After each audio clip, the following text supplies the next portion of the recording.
નમસ્કાર દર્શક મિત્રો, એસડી ન્યૂઝ ગુજરાતી ચેનલ પર આપનું સ્વાગત છે અને હું આપની સાથે વૈશાલી પોબારું કરીશું નજર આજના સમાચાર પર। અંકલેશ્વરથી સાબરમતી આશ્રમથી નીકળેલી એનસીસી વિદ્યાર્થીઓની દાંડી પદયાત્રા અંકલેશ્વર તાલુકાના અંદાડા ગામે આવતા ભવ્ય સ્વાગત કરાયું। 14 દિવસમાં અંદાજે 410 કિલોમીટરની યાત્રા પૂર્ણ કરશે।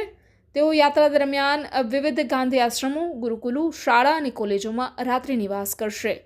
એનસીસીના કેડેટ્સ દ્વારા સાબરમતી અમદાવાદથી તારીખ 10મી ડિસેમ્બરથી દાંડી પદયાત્રાનું આયોજન કરવામાં આવેલ છે, જે દાંડી પદયાત્રા રાષ્ટ્રીય કેડેટ કોર એનસીસીના 23મી ડિસેમ્બરે દાંડીમાં કેડેટ્સ સાબરમતી આશ્રમ નવસારીમાં સમાપ્ત થશે।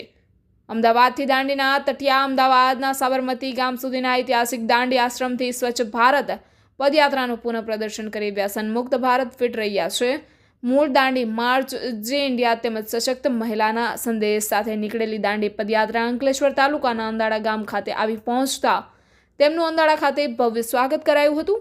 મહાત્મા ગાંધી દ્વારા 1930માં ભારતના સ્વતંત્રતા સંઘર્ષ દરમિયાન નેતૃત્વ કરવામાં આવ્યું હતું।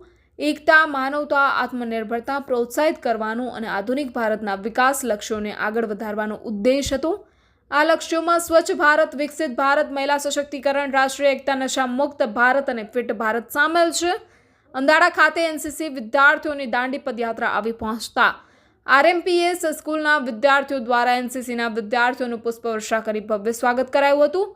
આ પ્રસંગે અંકલેશ્વરના ધારાસભ્ય ઈશ્વરસિંહ પટેલ, ભરૂચના ધારાસભ્ય રમેશ મિસ્ત્રી, અંકલેશ્વર મામલતદાર કરણસિંહ રાજપૂત, તાલુકા પંચાયત પ્રમુખ પુષ્પાબેન પટેલ તેમજ અન્ય મહેમાનો સાથે ઇન્ડિયન આર્મીના જવાનો પણ જોડાયા હતા।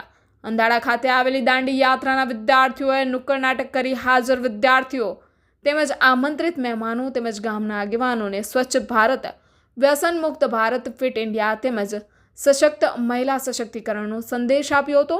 પદયાત્રામાં એનસીસીના કુલ 40 કેડેટ્સ, 20 છોકરાઓ અને 20 છોકરીઓ, 1 અધિકારી અને 14 સ્ટાફ સભ્યો સાથે મૂળ દાંડી માર્ચના માર્ગનું કડક અનુસરણ કરશે। આ યાત્રા 10 ડિસેમ્બર 2024ના રોજ સાબરમતી આશ્રમથી શરૂ થઈ, જે 23 ડિસેમ્બર 2024ના રોજ દાંડી નમક સત્યાગ્રહ સ્મારક નવસારી ખાતે સમાપ્ત થશે। કેડેટ્સ દરરોજ 30થી 40 કેડેટ્સ ખાદીના કપડાં પહેરીને મેક ઇન ઇન્ડિયા પહેલને પ્રોત્સાહિત કરશે। સત્યાગ્રહની ભાવનાને જીવંત રાખતા ગાંધી વિચારના અને સામાજિક જવાબદારીના મંતવ્યોને આવતી વખતે ગૃહિત કરશે। યાત્રા દરમિયાન તેઓ યુવાનો અને સામાન્ય જનતા સાથે સંલગ્ન થશે। રાષ્ટ્રીયતા, સામાજિક જવાબદારી અને સક્રિય નાગરિકતા પ્રોત્સાહિત કરવા માટે સાંસ્કૃતિક અને શૈક્ષણિક આદાન પ્રદાન દ્વારા આ ઉદ્દેશ્ય પ્રાપ્ત કરશે। તદુપરાંત આ પદયાત્રા ગુજરાતના આંતરિક વિસ્તારોમાંથી પસાર થશે, જ્યાં તે વિદ્યાર્થીઓ અને યુવાનો સાથે સંપર્ક કરશે, સ્વાતંત્ર્યની ભાવના પ્રેરિત કરશે, ભારતના વિકાસની વાર્તા પ્રકાશિત કરશે અને આત્મનિર્ભરતા મહત્વ પર ભાર મૂકે છે। આ યાત્રા દરમિયાન કેડેટ્સને સમાજના વિવિધ વર્ગોને જોવા માટે એક અનોખો અવસર મળશે, જેનાથી તેમના અંદર ધૈર્ય અને મહેનત અને સાહસિક ભાવનાઓ વિકાસ પામશે।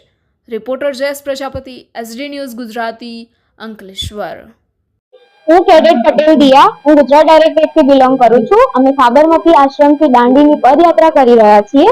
જેમ ગાંધીજીએ 1930માં સાબરમતી આશ્રમથી દાંડીની પદયાત્રા કરી હતી, એમ અમે બી કરી રહ્યા છીએ। ગાંધીજીનો મુદ્દો એ હતો કે અંગ્રેજો સામે મીઠાના ટેક્સ પર લડત કરવી, અને અમારો મુદ્દો એ છે woman empowerment, national integrity, fit India, healthy India, drug free society, એ બધા પર જાણકારી આપીએ છીએ।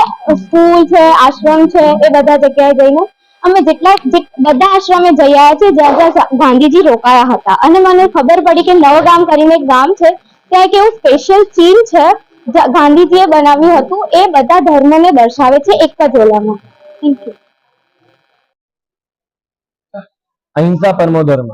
હું senior under officer Piyush Modi, જો કે ગુજરાત ડાયરેક્ટરીમાંથી આવું છું, અને હું તમને આ કેમ્પની થોડીક માહિતી આપીશ।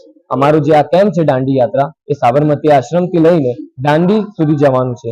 અમારું જે યાત્રા છે કુલ 410 કિલોમીટરની છે, અને અમારા જે 40 કેડેટ છે એ પ્રતિદિન 30 થી 40 કિલોમીટર કાપી રહ્યા છે। અમારું આ સફર, જેમ કે મહાત્મા ગાંધીએ 1930માં દાંડી યાત્રા કરીને એક ખાલી ચાલવા માટે નથી કરી, પણ દુનિયામાં અને આપણા દેશમાં એક સમાજમાં ઉદ્દેશ્ય લઈને નીકળ્યા હતા કે આત્મનિર્ભરતા, અને એવી રીતે જ અમે પણ મારા ઉદ્દેશ્ય લઈને નીકળ્યા છે, જેમ કે Swachh Bharat, Viksit Bharat, drug free society, women empowerment અને વધી બહુ. અમારું એક જ ઉદ્દેશ્ય રહેશે કે અમારી સમાજમાં જાગૃતતા આવે અને અમારી તમારાથી એક જ વિનંતી રહેશે કે તમે લોકો પણ અમારી જોડે જોડાઓ અને અમારી સમાજમાં જાગૃતતા લાવવામાં મદદ કરો. જય હિન્દ.